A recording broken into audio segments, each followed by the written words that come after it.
Donc avec vous aujourd'hui, on parle d'innover pour une gestion durable des déchets. Absolument. Alors du coup, c'est moi qui vais vous poser une question. C'est est-ce que vous avez le sentiment que nous avons une bonne gestion de nos déchets dans le monde urbain à Abidjan ou même dans les autres villes quand on se déplace à Abidjan, Non, pas en du Côte tout. d'Ivoire?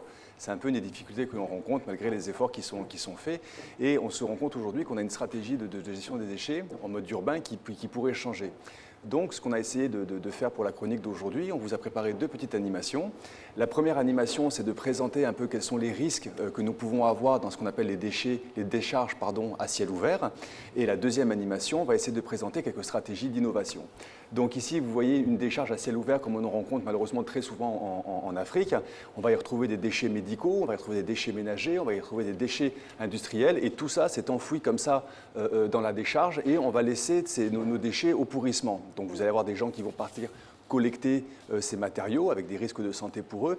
Et vous allez vous rendre compte qu'au fur et à mesure qu'on a des pourrissements, il y a des phénomènes environnementaux qui vont se passer. Le premier phénomène qu'on va pouvoir aborder ici, c'est ce qu'on appelle la production de lixivia. Très souvent, quand les déchets pourrissent, vous vous en rendez compte parfois dans vos poubelles, on se retrouve avec des liquides qui sont au fond de la poubelle. Eh bien, il se passe la même chose dans nos décharges. Et le risque, le danger que l'on peut avoir, c'est que si nous avons un pourrissement dans nos décharges et que sous la décharge, nous avons une nappe phréatique, automatiquement, le lixivia va commencer à contaminer la nappe phréatique. Et si malheureusement, on approvisionne de l'eau à l'intérieur, qu'on a des défaillances dans le traitement de l'eau, on risque de mettre en danger la population qui va boire une eau qui sera souillée. Ça n'arrive pas grâce au traitement que nous avons. Il y a un deuxième phénomène de pollution, c'est l'émanation de gaz dans nos décharges, du méthane et du dioxyde de carbone. Ces gaz, on ne les voit que le matin parce qu'autour des décharges, on voit qu'il y a un grand brouillard. Mais on se rend compte que même si le soleil se lève, à midi, le brouillard disparaît, mais l'émanation de ces gaz continue à avoir lieu. Et ce dioxyde de carbone, ce méthane, sont très mauvais pour l'environnement. Donc, une des questions qu'il va falloir qu'on se pose, c'est comment arriver à avoir une meilleure gestion de nos déchets. Si on regarde un petit peu la situation qu'on a aujourd'hui, par exemple en Côte d'Ivoire, si nous partons sur la ville d'Abidjan, on sait qu'encore aujourd'hui, l'essentiel de nos déchets vont vers la décharge d'Akwedo. Alors, les risques que nous avons cités, qui sont les risques de pénétration du lixivia dans la nappe phréatique, n'existent pas pour la décharge d'Akwedo parce qu'elle a été choisie depuis l'époque de l'indépendance, justement à cause de sa structure de sol qui fait que jamais ça ne rentrera dans la nappe phréatique. Mais on peut se poser des questions par rapport à d'autres décharges que nous avons à ciel ouvert en Côte d'Ivoire et naturellement et malheureusement dans beaucoup de pays africains. Par contre, il n'en reste pas moins que la production de ces fameux gaz, qui sont des gaz polluants, qui sont des gaz à effet de serre, qui contribuent au changement climatique, reste nocif pour l'environnement. Et ça se ressent, hein? Et ça se ressent. Donc, alors, maintenant, quand on a posé ce constat, c'est intéressant d'avoir un risque, mais on ne peut pas tout le temps faire de l'écologie en disant « mon Dieu, il y a des problèmes ici, des problèmes, etc. » Le plus intéressant pour nous, c'est au contraire d'arriver à proposer un certain nombre de solutions. Absolument. Et donc là, c'est la deuxième vidéo que nous avons, deuxième animation que nous avons présentée et préparée pour aujourd'hui, qui, elle, a pour vocation de vous proposer des stratégies de centres de valorisation de déchets, donc innover pour la gestion durable des déchets. Alors, si on veut arriver à améliorer la gestion de nos déchets, il faudra construire des centres de valorisation des déchets. La première question à se poser d'abord, c'est comment est-ce qu'on va les collecter en ville pour ensuite les amener vers ce centre. Mais si vous avez un centre de déchets avec un tri qui se met en place, vous allez pouvoir mettre à l'intérieur plusieurs technologies qui vont nous permettre de valoriser chaque type de déchets que nous avons. Les plastiques, les déchets papier, les déchets en verre. Et pour chaque type de déchet, il y a toujours une technique qui va permettre de les valoriser, de leur donner une seconde vie. Mais le plus intéressant, c'est ce qu'on est capable de faire avec les déchets organiques, donc avec la matière alimentaire. Et pour comprendre comment valoriser ces déchets, il faut penser au système de l'alimentation humaine. D'abord, il y aura un broyeur. De la même manière que nous mangeons, on va mâcher les aliments, on va les broyer avant de les digérer dans l'estomac. Donc ici, c'est la même chose. Il faut d'abord broyer les déchets. Une fois qu'on les a broyés, on va les amener vers ce qu'on appelle un biodigesteur qui va simuler pratiquement ce qui se passe dans l'estomac humain. Dans ce biodigesteur, on aura nos déchets à l'intérieur. On va rajouter des micro-organismes dedans pour accélérer la fermentation des déchets et puis pour produire un gaz. Et ce gaz qu'on voyait tout à l'heure partir dans l'atmosphère dans une décharge à ciel ouvert, ce gaz au contraire, il est maintenant dans un environnement qui est fermé, on va le canaliser, on va le transporter, on va le filtrer et on va l'amener vers un brûleur.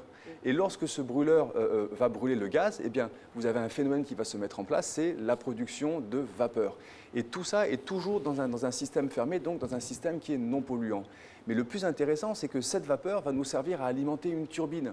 Et cette turbine-là, en tournant à une très très forte vitesse, va nous produire de l'électricité. La dernière chose qu'il reste à faire, puisque nous avons une production d'électricité, c'est de passer par le poste électrique, de le mettre vraiment au bon niveau de tension et d'arriver maintenant à l'injecter dans les habitations sur le réseau local ou sur le réseau national.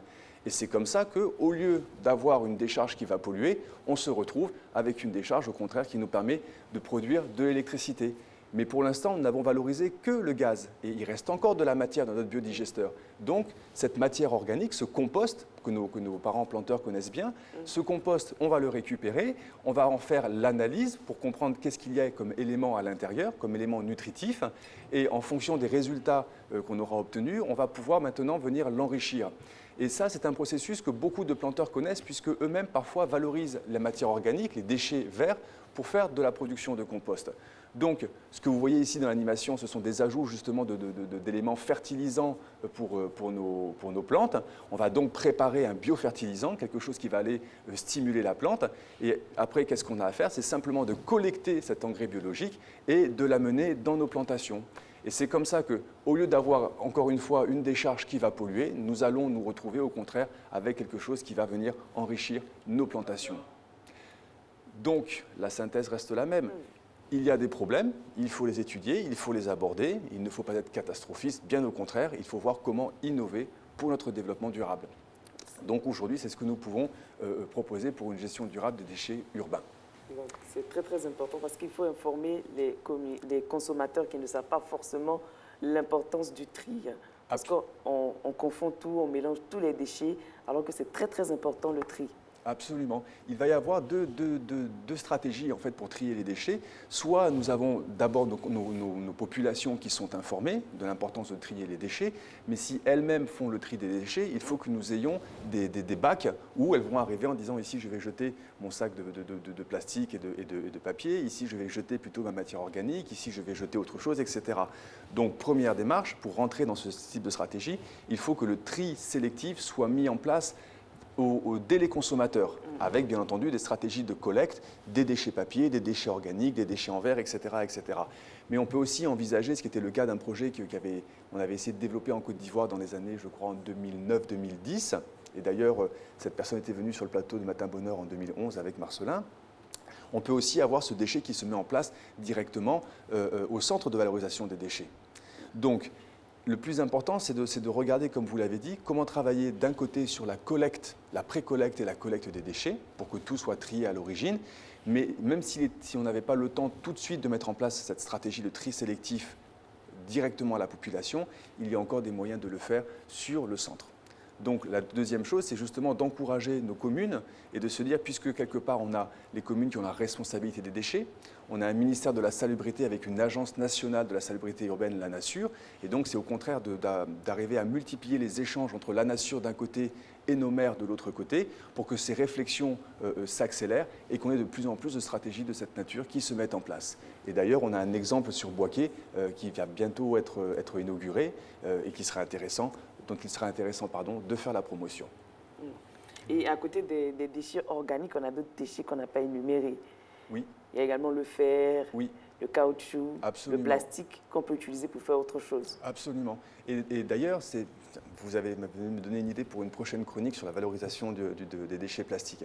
Mais ce qu'on doit regarder aussi, c'est que quelque part, on a aussi une chance, entre guillemets, en Côte d'Ivoire et en Afrique. C'est que la pauvreté, malheureusement, nous oblige à recycler un maximum de choses. Et vous vous rendez compte que vous avez, par exemple, des unités de production artisanale, bien entendu, où des personnes vont récupérer les canettes d'aluminium. Ils récupèrent les canettes d'aluminium, tous les matériaux aluminium, ils les font fondre pour faire justement des nouveaux ustensiles de cuisine. Et ce qui est intéressant, c'est que très souvent, quand vous parlez de ces ustensiles aux femmes, elles vous disent « ça, c'est durable », parce que ça a été fait sur place.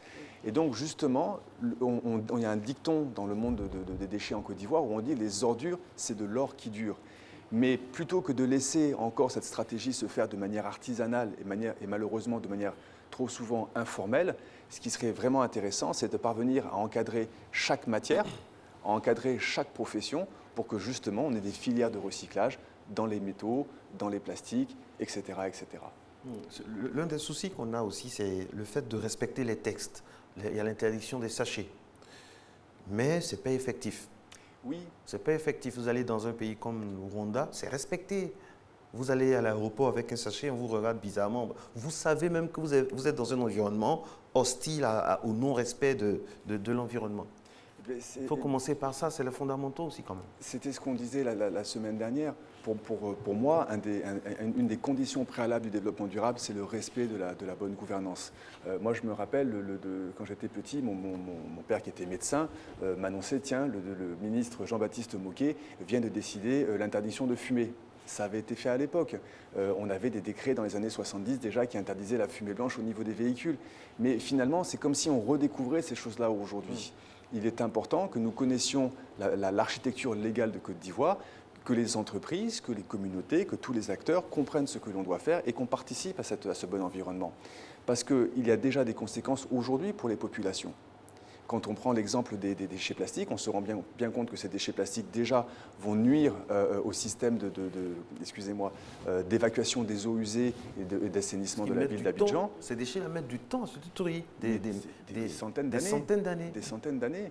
Et même quand vous regardez les plages de Côte d'Ivoire, soi-disant des plages paradisiaques, vous dépassez Grand Bassam, vous allez marcher vers Mondoukou, Mohamed, et ce ne sont pas des plages que vous avez, ce sont des décharges de plastique à ciel ouvert.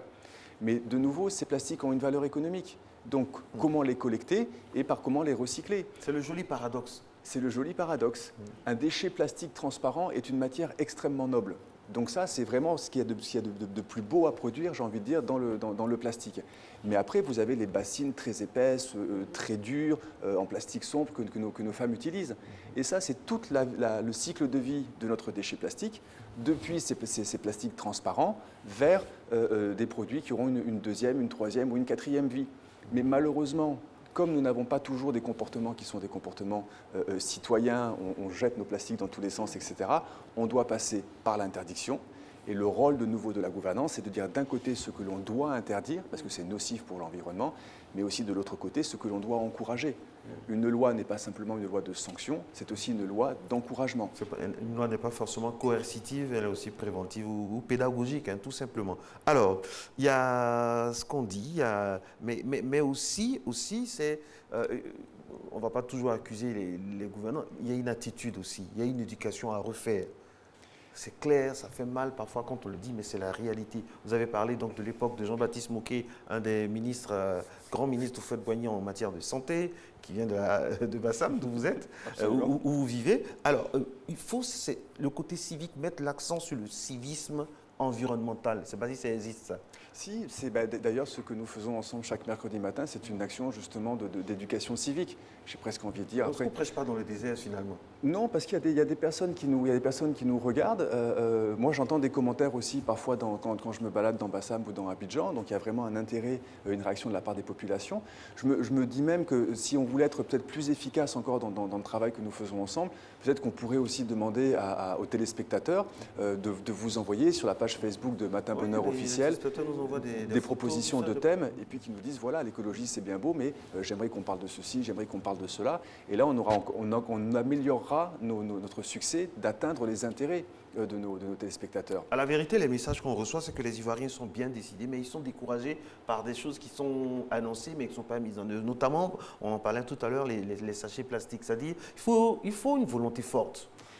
Affiché et vraiment avec un respect à la lettre. Quand ce sera fait, je pense que ça va suivre, j'imagine. Dans une loi, il y a deux choses. Déjà, s'assurer que ce soit une loi, un décret ou un arrêté, s'assurer que cette loi soit publiée. Mais une fois qu'elle est publiée, il ne faut pas simplement s'arrêter à la publication au journal officiel. Il faut trouver certains documents. Il y a un décret sur qu'on appelle le décret de la Commission nationale de développement durable.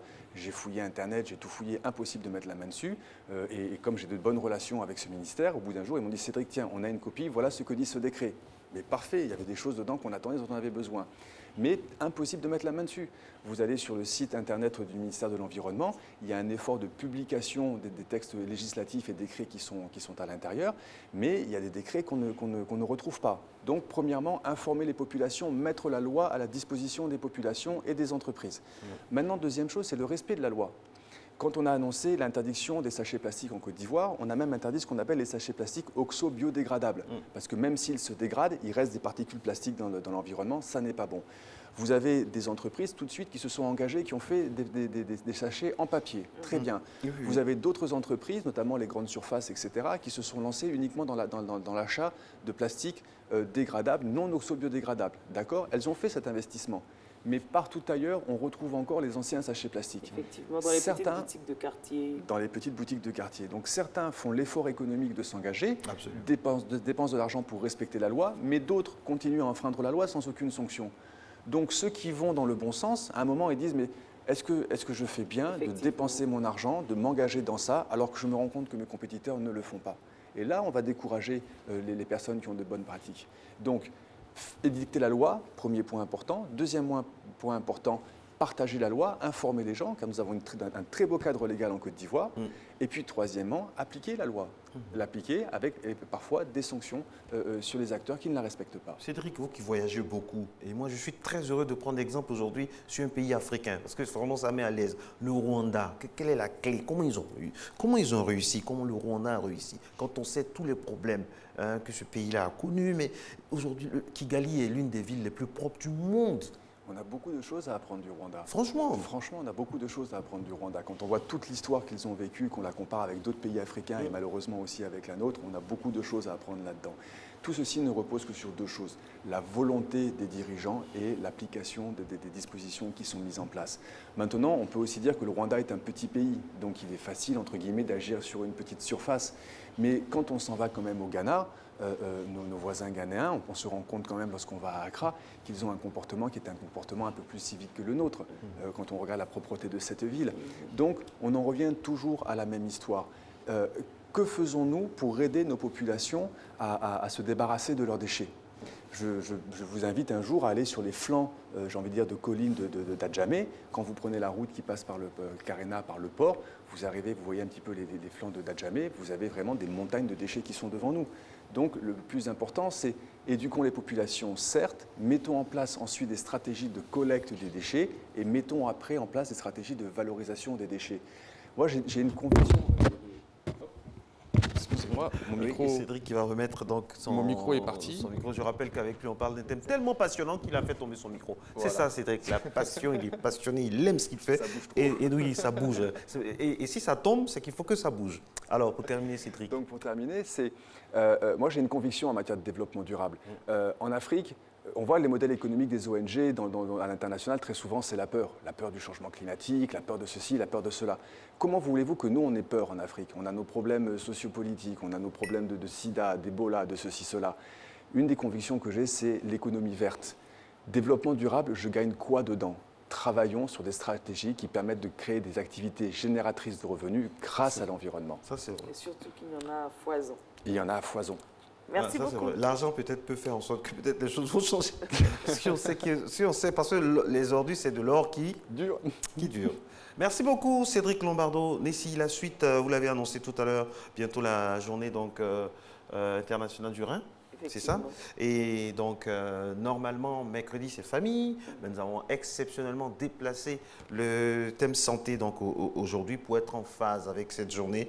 Et donc, nous avons le grand plaisir de rencontrer, de discuter dans quelques instants avec Dr Adonis Kofi Laurence, pédiatre, néphrologue, sur le thème « Les maladies rénales chez l'enfant ». On se retrouve juste après.